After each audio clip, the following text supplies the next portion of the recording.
মানুষ বলে বিদেশে কষ্ট আর কষ্ট, বিদেশের কষ্ট যদি নিজ চোখে দেখা যাইতো তাহলে কেউ বিদেশ আসতো না। জি হ্যাঁ, বিদেশে আসার পর মানুষ কষ্ট করে, আর বিদেশে আসার আগে মানুষ মনে করে বিদেশ অনেক সুন্দর, বিদেশে অনেক শান্তি, বিদেশে গেলেই জীবনের সব আশা সব স্বপ্ন পূরণ হবে। তবে আসলে এই জিনিসটা যেরকম ভুল, আবার আমি বলবো যে এই জিনিসটা ঠিক সঠিক। যেমন আমরা অনেক সময় কিন্তু বিদেশে পরিশ্রমের কাজ করি, কষ্টের কাজ করি, এবং সবচেয়ে বড় কথা আমাদের সেই কষ্টগুলো কিন্তু গায়ে লাগে না। আমি ব্যক্তিগতভাবে যদি আমার তরফ থেকে বলি, তাহলে বিদেশে যে কাজ আমরা করি সেই কাজের কষ্ট আমার কাছে আমার গায়ে লাগে না। তো এখন বলতে পারেন যে ভাই তাহলে বিদেশে কষ্টটা কি? হ্যাঁ, বিদেশে কষ্ট হইলো যে আমরা পরিবার ছাড়া বিদেশে পইরা থাকি। আপনার ইউরোপের দেশগুলোতে বা আমেরিকাতে বা এরকম যে সমস্ত দেশে বসবাস করার পর, মানে কাজ করার পর আপনি ওইখানকার গ্রিন কার্ড পাবেন, ওইখানে নাগরিকত্ব পাবেন, ওইখানে থাকতে পারবেন। ওই সমস্ত দেশে গেলে তখন ওই দেশটা আপনার নিজের হয়ে যাবে গা, আর তখন ওইখানে শান্তি আর শান্তি। এখন বলতে পারেন ভাই আপনি আছেন মালয়েশিয়াতে, আপনি ওই দেশের খবর নিয়ে লাভ আছে? ওইগুলো আরও বেশি কষ্ট।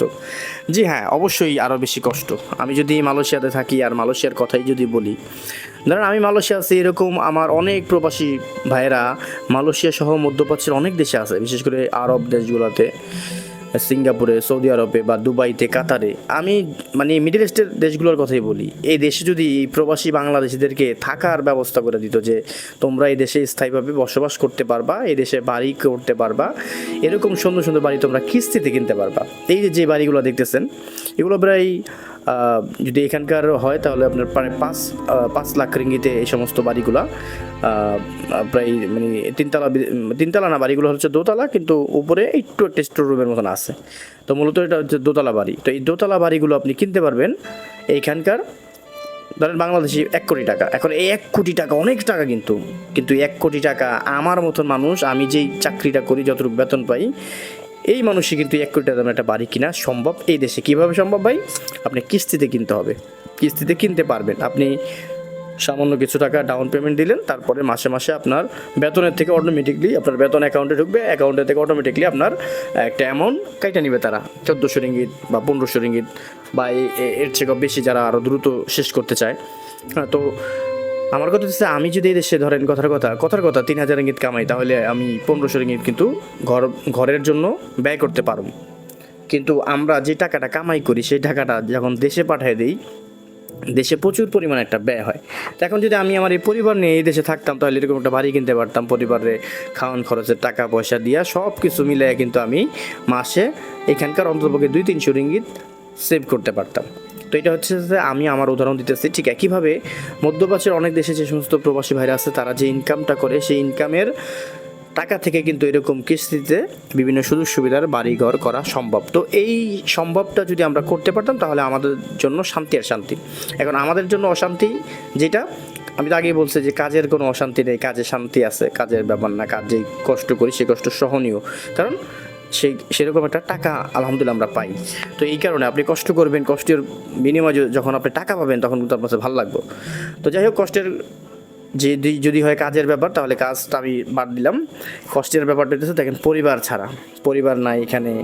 তারপরে আপনার সবচেয়ে বড় কথা, এইখানে আমি মিডল ইস্টের কথা যদি বলি, তাহলে আপনি সারা বছর বা 12 বছর, 15 বছর, 20 বছর যারা মিডল ইস্টে থাকবেন, তখন আপনাকে বাঙালি হিসেবে গণনা করা হবে, ওই দেশের নাগরিক হিসাবে না। অথচ ইউরোপের দেশগুলোতে বা আমেরিকাতে যদি আপনি বসবাস করতেন, তাহলে কিন্তু অন্তত পক্ষে আপনি 5 বছর পর যে গ্রিন কার্ডটা পাইতেন, আপনি ওই দেশের নাগরিকত্ব পাইতেন, আপনি ওই দেশেরই মানুষ। যে জন্মগতভাবে ওই ইউরোপের বা ইতালির বা ফ্রান্সের একজন নাগরিক হয়েছে, ঠিক একইভাবে আপনি গ্রিন কার্ড পাওয়ার পর ওই দেশেরই নাগরিক। হ্যাঁ, তারপরে যেটা হয় যে পর্যায়ক্রমে আপনি আরও পূরণ হবেন, আরও আপনি সুযোগ সুবিধা পাবেন, এবং কি একটা বৃদ্ধ বয়সে একটা অ্যামাউন্ট আপনি পাবেন, যেটা ভাতা হিসাবে আমাদের দেশে গণনা করে যে ভাতা পায়। সেই ভাতাটা আসলে আমাদের বাংলাদেশে যে ভাতা পায়, সেটা আলহামদুলিল্লাহ যে বর্তমানে চালু হয়েছে, কিছু মানুষ পাইতেছে, এটা অনেক একটা পাওয়া। এটা সময় তো আমাদের দেশে ছিলও না, কিন্তু ইউরোপ বা আমেরিকার দেশগুলোতে প্রচুর পরিমাণ একটা ভাতা তারা পায়, যেটা দিয়ে তাদের বৃদ্ধ বয়সে খুব সুন্দরভাবে লাইফ লিড করা সম্ভব, তাদের জীবন সুন্দরভাবে গোছাগাছা চলা সম্ভব। এবং কি এই মধ্যপ্রাচ্যের দেশ, আমি যদি মালয়েশিয়ার অভিজ্ঞতা থেকে বলি, মালয়েশিয়াতেও কিন্তু এরকম একটা অ্যামাউন্ট আসে, যারা বৃদ্ধ বয়সে যারা নিজেরা জানে নিজের টাকা দিয়ে চলতে পারে। তো দেখেন, এইটাই হচ্ছে ব্যবধান। এর চেয়ে বেশি কোনো ব্যবধান না, এইটাই বললাম যে শান্তি অবশ্যই আছে যদি শান্তির মতন জায়গায় যাওয়া যায়। আসলে আমরা সাধারণ মানুষ আসি মালয়েশিয়া, সৌদি আরব, দুবাই, কাতার, হ্যাঁ, বা এরকম কিছু কুয়েত টুয়েত এরকম কিছু দেশে, কিন্তু এরকম টাকা দিয়েই কিন্তু মালয়েশিয়াতে আমরা দেখতেছি যে প্রায় 6 লক্ষ 5.5 লাখ টাকা খরচ করে কিন্তু মালয়েশিয়াতে মানুষ আসতেছে। অথচ এই টাকা দিয়ে কিন্তু মানুষ ইউরোপে যাইতে পারে, শুধু একটু ধৈর্য ধরা, ভিসার প্রসেসিং সময়টা লাগে, সেই সময়টা যদি দেয় তাহলে কিন্তু ইউরোপের দেশগুলোতে মানুষ যাইতে পারে। তো আমি নতুন করে যারা এরকম মিডল ইস্টের দেশগুলোতে আসতে চান তাদেরকে বলবো, মিডল ইস্টে না আসা পারলে ইউরোপের একটা দেশে রিস্ক নেন, ইনশাল্লাহ। একটু সময় দিতে হবে, হবে ইনশাল্লাহ, ধৈর্য ধরলে হবে ইনশাল্লাহ। ভিডিওটি আর লম্বা করবো না, ভালো থাকবেন, আসসালামু আলাইকুম।